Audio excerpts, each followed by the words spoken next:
বিশ্বকাপ থেকে বাদ বাংলাদেশ স্কটল্যান্ডকে নিল আইসিসি। আসন্ন টি-20 বিশ্বকাপে বাংলাদেশের পরিবর্তে অংশ নেবে স্কটল্যান্ড। শনিবার আনুষ্ঠানিক এই ঘোষণা দিয়েছে আন্তর্জাতিক ক্রিকেট কাউন্সিল।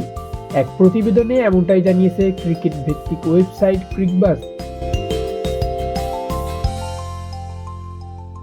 আইসিসি থেকে বাংলাদেশকে চিঠি দেওয়া হয়।